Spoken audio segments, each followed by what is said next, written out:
Welcome to today's IGTV and Facebook Live here in the village. And I am so grateful you are joining me. Today I'm talking about what if your teen is failing at school? Like, how are you going to get them to care? What is it going to take? Because I'm pretty certain you've tried it all, but they're not caring, they're not performing, they're failing, they're not even trying. Okay, we're going to talk about this today. I got some notes because girls got to stay on track. And this is literally one of the most common frustrations that I get from parents is that their teenager is literally just not caring at school. I am going to be looking back and forth between cameras because I'm here live in my free parenting community. It Takes a Village, and also on Instagram. Okay, so my name is Allie Payne. I'm a certified life coach, certified relationship systems coach, one of only 70 in Canada to hold both designations. I was the teen that went from straight A's to F's and failing out. And I know what worked, what I needed, what my parents didn't know because nobody told them. And I've worked with thousands of parents to help them in this exact situation, to support their teenager to take ownership for their school, take responsibility, and step up. So that's the kind of things I'm going to be sharing with you today. All right, so let's jump in.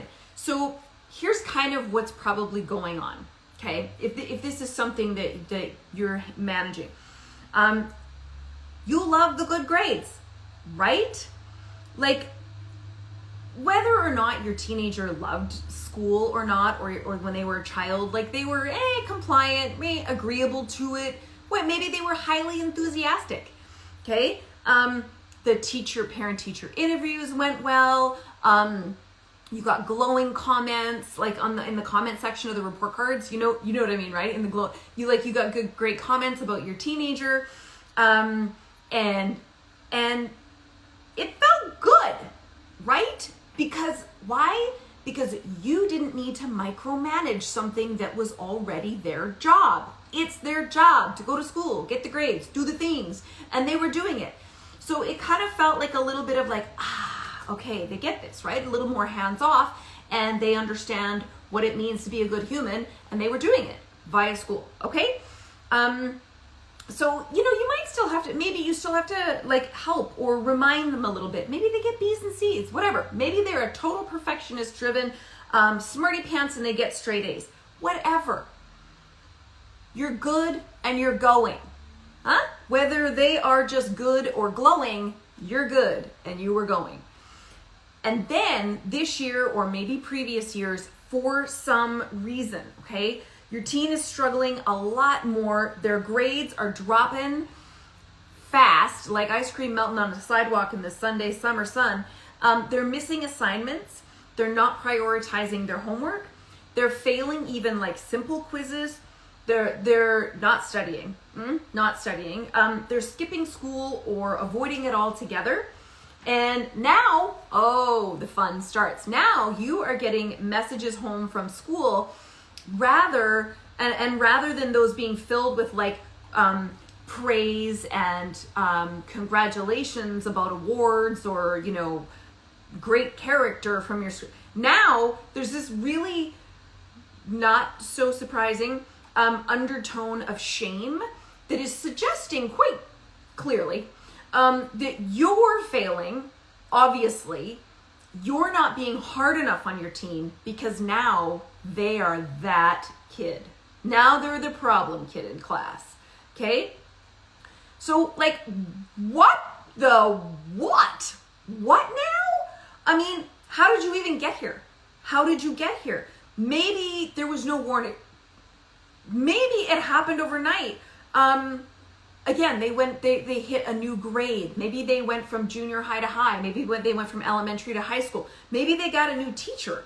But you're feeling like confused, blindsided, and angry because your teen has decided to be blatantly lazy and irresponsible.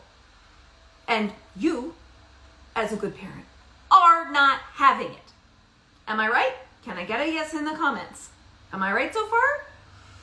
Okay, so you know that your teen is not living up to their potential, And you're afraid if you don't step in now and do something about this, this is going to dramatically impact their future. And that feels very real, very, very real. So here's some of the things that you might be doing to alleviate this problem, right? Is consequences and contracts. That we're going to call this section consequences and contracts. So it looks like you're taking their phone, right? That's it. You're going to fail that exam. You're not even going to study. You're going to skip school. You're going to be lying about it. I'm taking your phone. Okay. Or it might look like you're taking their technology. So that's it. No more gaming. Your PlayStation is mine. Your Switch is mine. Like whatever the gaming technology thing looks like there. Or you're putting like significant limits, not just limits, like you're actually removing it. Maybe you're grounding them.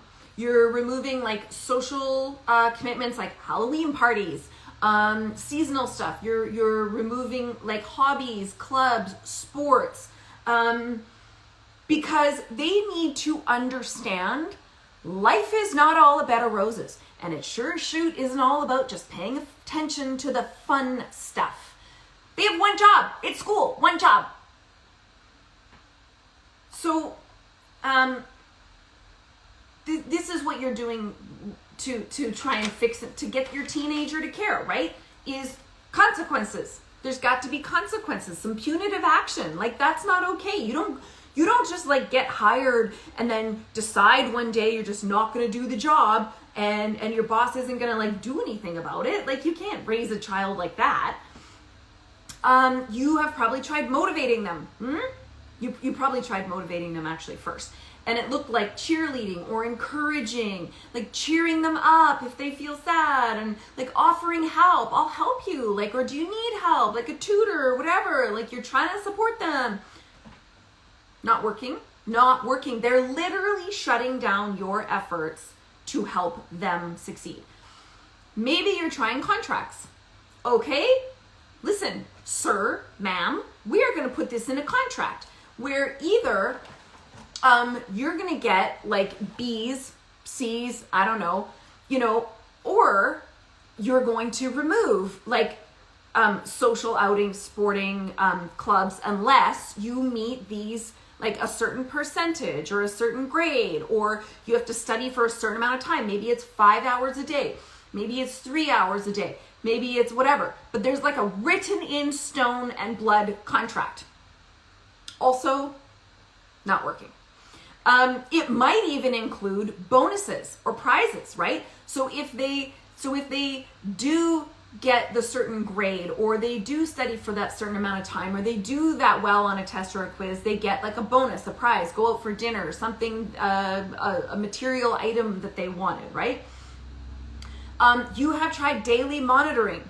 You are monitoring their attendance. Not that you already don't get a message if they're late, because hello, Sherlock, they must know that you know. So you're doing daily monitoring of attendance and grades and whether they've handed in assignments and quizzes. So you know before they ever get in the door or before you pick them up at school, you already know how their day went, and you are going to let them know, because this can't continue. Like, this is ridiculous. Just ridiculous. You have also even tried rescuing. You have tried doing the work for them. You have tried, I'm sorry. Okay, it's saying I have too many things open. Well, that seems shocking to me because I'm, such an open tab person all of the time. Okay, I'm closing some tabs just in order to make it feel a little bit happier and better with me. Okay. So that's so funny. Like my brain always has 100 tabs open all the time. Okay. So you've tried doing the work for them. You're trying like a little bit, even like some basic assignments, maybe quizzes, like take home stuff. You're like, okay, like, hello, if you're out of fuel, I'm lending you a little bit of my fuel, but like this can't continue, like this is not going to go on for forever. So I'm going to need you to like step up, step up and play the game. Okay. Here's why none of those things work. This is why none of them work. So there's a lot more going on below the surface with your teen, okay, than just the outcomes that they're not doing, or the effort even that they're not doing. So using command, control, consequences, contracts to change behavior, it's like trying to put out a fire by running after the smoke. Have you ever tried that? Like with a pitcher of water, running after the smoke and like pouring your pitcher of water on the smoke? Would that put out the fire? Probably not. Probably not, right? But that is what that is like. You're focused on the outcome, the performance, the grade, the percentage, which is the symptom, not what's actually driving those things, the source. That's why it's not working, even though this is what we learned. This is totally what we've learned as far as behavior change, which actually started in the 1920s and was completely disproven by 1965. Just saying. I know it's highly pervasive when it comes to the education system. It's not you. Yeah, it's not you. Okay. Consequences don't work because they reinforce failure. So when your teenager blows off an exam or fails a test or their grades just start dropping overall, consequences actually reinforce the experience of failure that your teenager is already having. Trust me, they're experiencing failure. I know, I was that teen. And those consequences or punitive action already are reinforcing that. So you actually don't know. You actually don't know that your teenager doesn't care or isn't trying. That's a story you have based on output that you see. So I was the student that went from straight A's, okay, to F's. Now, on the outside, was I appearing as though I didn't care? Yeah. After a while. But in the beginning, was what I was hiding as I was going down that slope and I hanging on by my fingernails and then I couldn't hang on by my fingernails. I was terrified. I was absolutely mortified that I wasn't the student with straight A's anymore. I didn't know how to identify outside of that. I was terrified because everything I was trying in my power to turn the situation around was not working. I did not have study skills. I did not have the emotional coping skills. I only knew how to be a straight A student and or even like a good student, if you will. The one that didn't get in trouble all the time, okay? And I didn't know how to identify with or be anything else. And so I didn't have any resilience. All of my self-worth and my confidence was tied up in my grades. All of it. So just think that through for 1 second. All of it. Okay? So consequences for grades, which my parents tried as well because that was, the thing.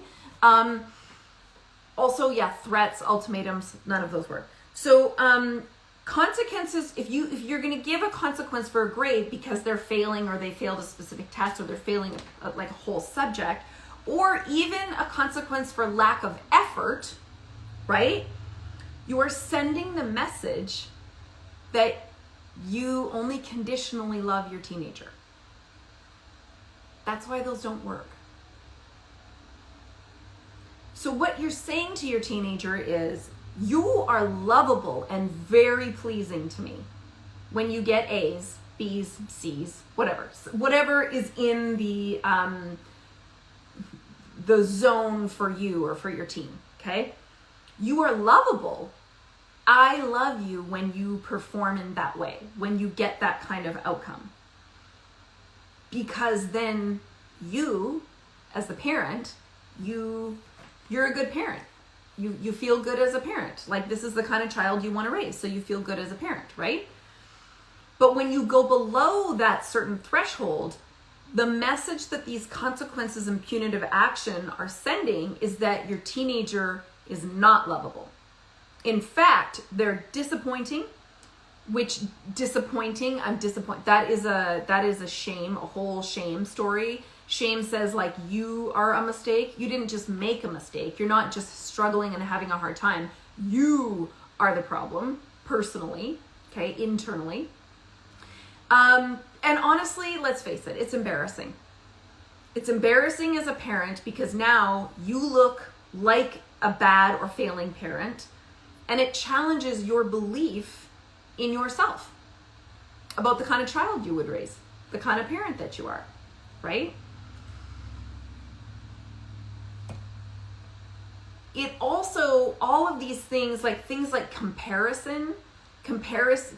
to a sibling, to a friend. Well, they're not struggling. Well, so-and-so does this. Well, so-and-so finds this easy. Well, so-and-so, blah, blah, blah.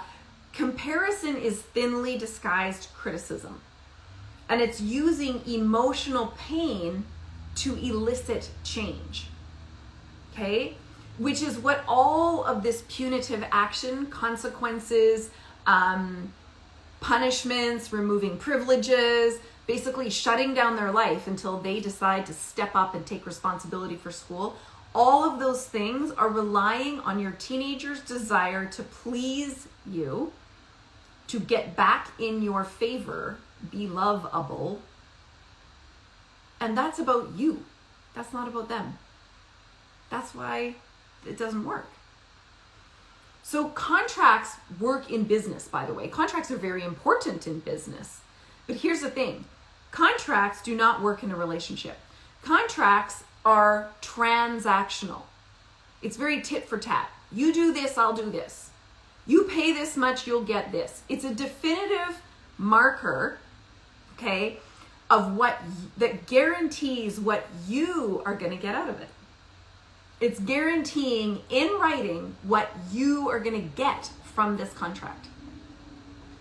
That's about you. So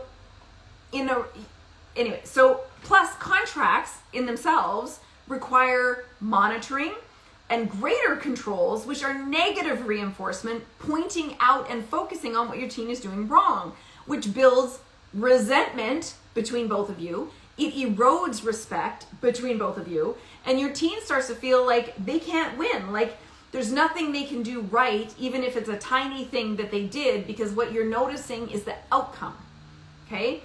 All the things combined together to notice the outcome. So your teen, and even this whole carrot and stick thing, it's bribery. Like the contract that says, well, you're gonna get a bonus if you get this, you're gonna get, if you get these good grades. It's bribery that basically says, get back to being who I am comfortable with and the person I knew and who I love, so I'm okay, and then we're good. But if you struggle, then I'm not okay. It doesn't work. Rescuing also doesn't work. Even though you might think, but Ali, I'm just being helpful. Like I'm sitting at the table, I'm helping them do this simple assignment on a day they're overwhelmed or they just can't seem to so I'll do it, it's okay. No, yeah, you know what? Actually, this is also scientifically proven by Dr. Jessica Borelli. It's called the maternal anxiety something. You can look it up. So when you rescue them, what you actually prove to your teen is that even though they might have suspected you thought they weren't smart enough, or you might have suspected that they were actually dumb, you doing their homework for them reinforces that. It reinforces their belief that my mom and dad or my parents don't actually think I'm smart enough to handle it on my own. It also reinforces to them what you actually care about. You care about getting the work done and getting a good grade. Those are all things that are external to your teenager. They're not actually your teenager. They are external to your teen, things your teen does that reflect how you feel about yourself. Okay? So your motivation also isn't working.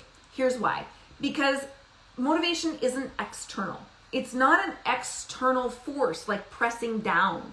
It's an inside job. And it requires these key factors, okay? It requires two key factors. You must understand this.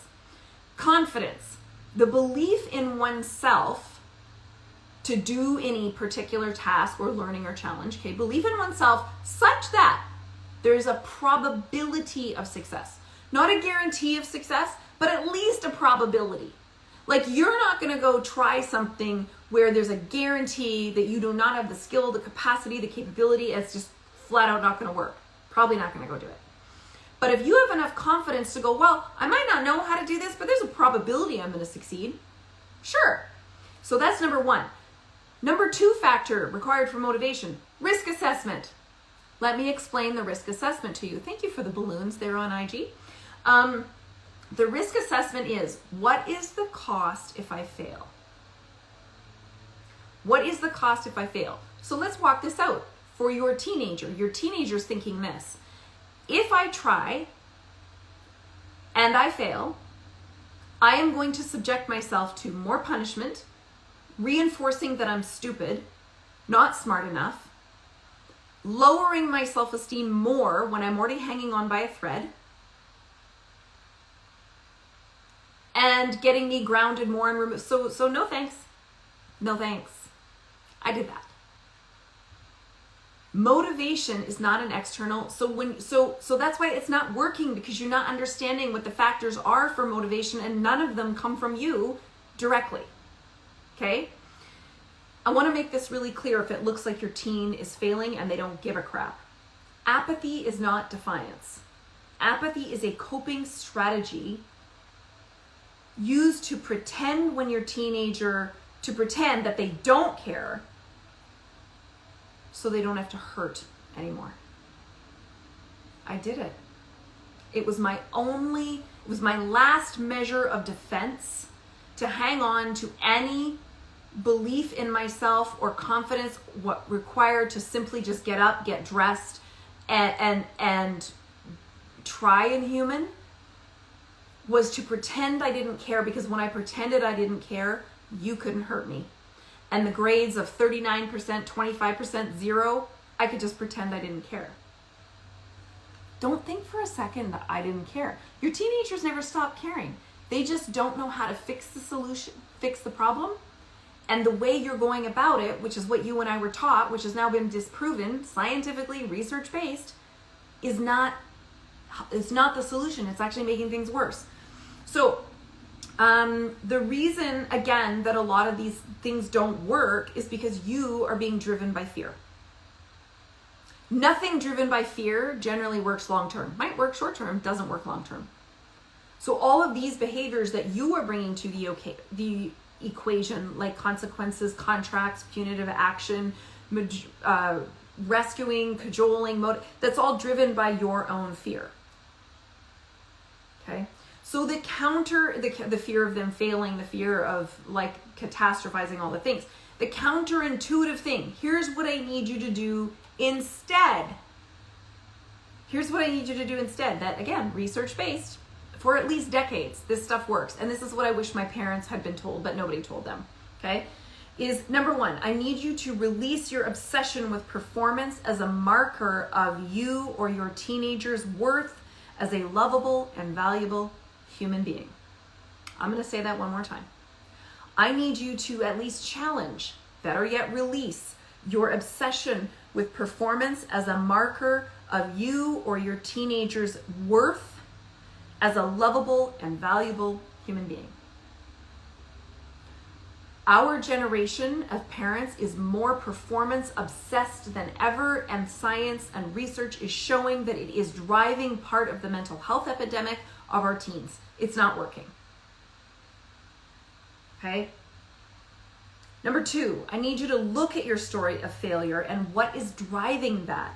Who told you bad grades make you a bad person? Who told you that this makes you a bad parent? Are you being shamed by your friends and family about your teenager's lack of performance? Because, you're welcome to just say, step back to all that. Okay? Because when you are projecting this very limited window of struggle that your teen has experienced in their life out, like, say, 10 years, 20 years into the future, and you are seeing them absolutely destitute, homeless, living under a bridge, or worse yet, still living at home. Can I get an amen? That fear is like, it just creates this massive anxiety, and this window of time in a 16-year lifespan that might be 6 months, it might be 2 years, is not the rest of their life. Exhibit A, I went from straight A's till literally grade 11, straight A's. A's to F's, failing out, did fail classes, had to retake them. And look, I'm alive and also somewhat employable. Nah? Okay. So the other reason, the counterintuitive thing I need you to understand is that emotions are where confidence is built, not behavior. You've got to start at the source. The source is the emotions. So your teenager understands that failure doesn't actually define them. They don't internalize every single bit of failure that you find challenging and that they find challenging as some kind of marker of their value as a human. And instead, in fact, that failure is required for learning. This is truth. Think of when you learned to walk. How many times did you fail? Think of when your teenager learned to walk. How many times did they fail? Failure is required for learning, but not only that, failure is required for learning on the way to mastery, whatever that looks like for your teen, okay? Which then builds resilience, which is the success factor in pretty much everything all across the board, okay? The counterintuitive thing I need you to do is start to normalize struggle as a part of learning, even struggle that goes on for more than a day, a week, a month. It's all part of finding their way. If you have never struggled in your life, I'm sorry, because this is going to be harder for you to relate. But if you have struggled in your life, like you've significantly struggled, what makes you different than your teenager? Just asking, okay? So increased confidence and resilience actually increase engagement and effort in learning. So it's an iterative process. The more confidence I have, the more I know I can struggle as part of learning. The more confidence I have, the more I know I can struggle as part of learning, which builds my resilience, which then builds engagement to stay in the cycle. So I keep trying, even if it's not perfect and I fail, as part of the learning process, which then opens up creative thinking, problem solving, all of which are part of the adolescent brain executive function development. Ah, that was terrible. I shouldn't sing. I know, I'm really sorry. I need you to create a positive reinforcement environment. And no, I do not mean raise a snowflake and blow smoke up your teen's butt. That's not what I said. Positive reinforcement. So you create perhaps an agreement rather than a contract. Because a contract is all about making sure you get out what you want out of it. An agreement is sitting down at the table, discussing what you're both willing to put in so you both get things out. And an agreement has ongoing adjustments as needed based on frequent conversation. Language is everything. So you're going for an agreement, not a contract. Support confidence building activities. This is the counterintuitive reason that removing all of your teenager's social life, sports, hobbies, any extracurricular anything is actually completely backwards. Why? Because those particular activities, even if it's just time with friends, build confidence. That's why they like doing it. That's why they'll make time. That's why they seem to have all the effort in the things that are fun. Why do you think? Because they feel confident there, including gaming. Yeah, they're not just numbing out, which you use social media to numb out too. So until you're not doing it, you can't point fingers at your teen. Gaming is also a way that a lot of teens feel confident. So when you remove every activity that they currently feel confident in, it makes the situation worse. Support confident building activities like sports, friends, and yes, even gaming with reasonable limits, okay?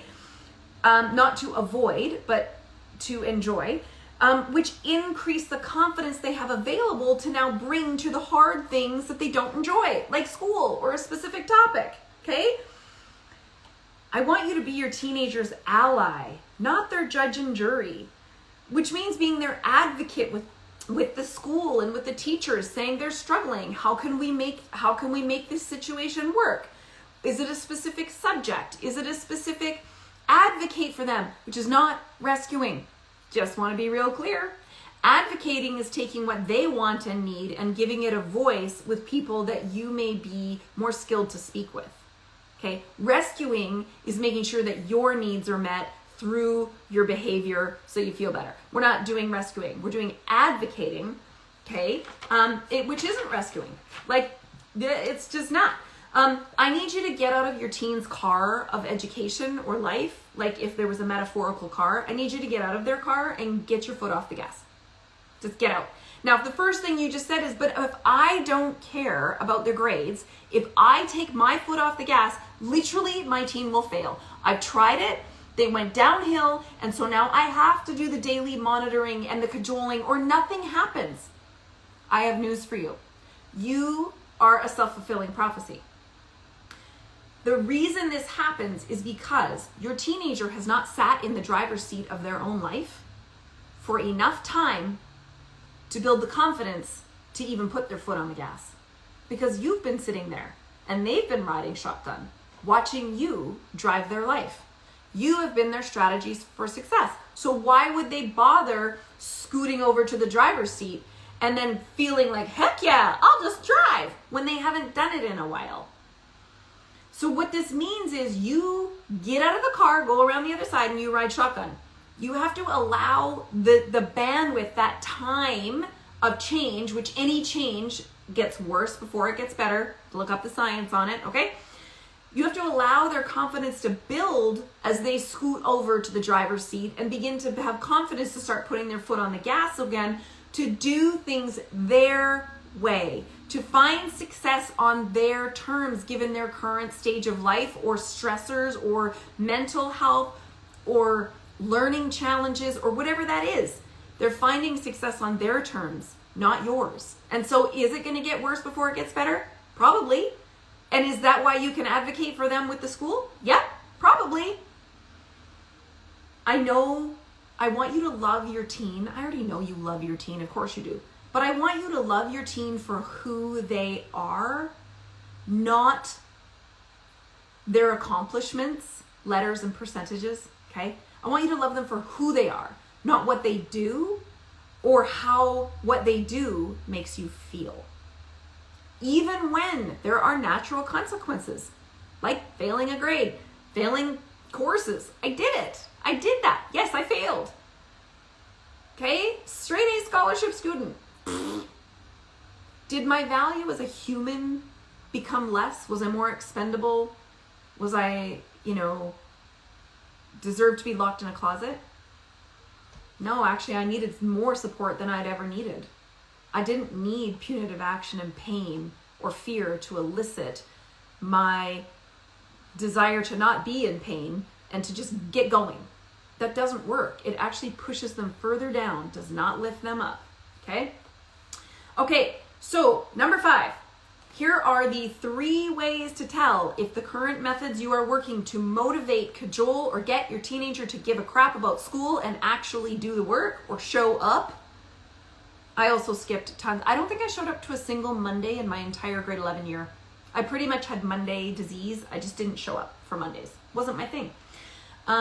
Didn't work.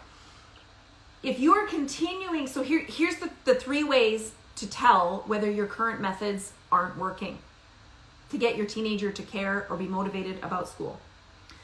Number 1, you continue to use consequences or contracts, punitive action, but your teen tries even less. Even less. No matter how much pain you attempt to inflict to get them to change, they try even less. Number 2, your fear that they will lose out on opportunities by not living up to their potential now has you stepping in and doing the work for them, and they don't even appreciate it. And the more you do, the less they try. It's not like you do a little and it's like a breadcrumb and they're going to step up. It's not working.